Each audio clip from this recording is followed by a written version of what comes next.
visite ministre des Affaires étrangères en Autriche.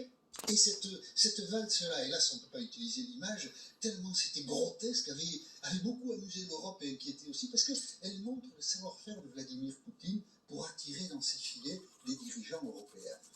Gerhard Schröder, depuis longtemps payé par Gazprom en Russie, eh bien François Fillon il fait pareil. François Fillon, qui doit être comme moi, j'imagine, hein, en pétrochimie, il n'y connaît rien, mais en gros, il a vendu son carnet d'adresses et son pouvoir d'influence à Vladimir Poutine, puisque, évidemment, le fameux groupe Sigur est dirigé, contrôlé par des amis de Vladimir Poutine. Ça, déjà, c'est pas terrible. Quand on a été le dirigeant important qu'a été François Fillon, en France, la France est un beau pays, faire ça, c'est un peu minable. Mais il y a pire. Parce que, après tout, si François Fillon veut vendre son carnet d'adresse, c'est son problème, mais le vendre à la Russie de Vladimir Poutine, c'est un problème.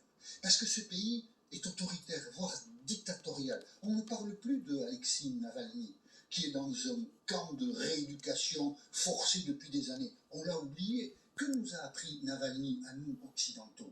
Que Vladimir Poutine avait détourné par camions entiers, par avions cargo entiers, par tous les moyens possibles, l'argent des Russes. Et sans doute Vladimir Poutine fait partie des très grandes fortunes mondiales. Il y a une corruption dans ce pays qu'à sa manière, François Fillon cautionne. Pas de liberté publique, de la corruption, et voilà un ancien Premier ministre qui va travailler avec Vladimir Poutine, pour Vladimir Poutine. Ça, c'est une honte. Et en quoi donc, à partir de cela, je suis très déçu, parce que François Fillon, je pensais que c'était un type qui avait le sens de l'État. Je me rends compte que pas du tout. Il a le sens du portefeuille. C'est ignoble. Que ça soit dit. Eh bien, pourquoi il est encombrant? Parce que qu'a fait Valérie Pécresse quand elle a été désignée par les Républicains candidate pour l'élection présidentielle? Elle a passé 2 coups de fil. Un à Nicolas Sarkozy et l'autre à François Fillon. Ben, Madame Pécresse, on va vous interroger demain. Vous regrettez pas? Vous écoutez, on a l'impression que Fillon est plus fréquentable, que c'est presque un traître à son pays. Mais c'est pas qu'il soit c'est un traître à ses valeurs. À son pays, je ne sais rien. On n'est pas en guerre, mais c'est un traître à ses valeurs.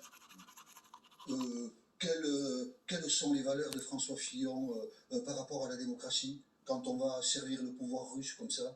Enfin, quand même, il faut bien s'indigner parfois de 2-3 choses qui nous ramènent à l'essentiel. Comment est-ce qu'on peut aller cautionner des dirigeants d'un pays dictatorial? C'est soi-même, soit s'engager soi, et s'il aime l'argent qui s'engage avec les États-Unis, au moins c'est une démocratie. Regardez ce que disait François Fillon à Valérie Pécresse le 4 décembre.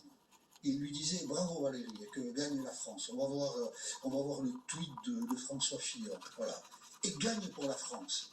Ben, je sais pas, j'espère que Valérie Pécresse elle va lui dire François, j'ai pas besoin de tes encouragements. Ouais. Vous vous souvenez de la grande phrase de François Fillon?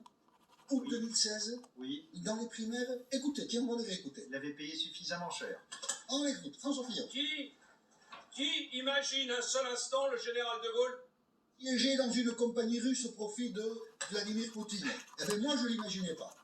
Ouais. Eh bien, je suis bien triste, tiens, ce soir.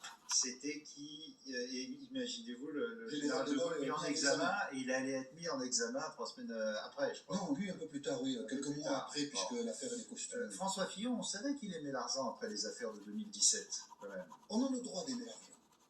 On a le droit, si on a le talent, la compétence d'aimer l'argent, c'est pas un problème. Le vendre, aller le récupérer auprès d'un dictateur, ça c'est un problème. Et ça, c'est un parti pris de votre part. Ah oui, je crois qu'il y a des partis privés dedans. Vincent Hugeux.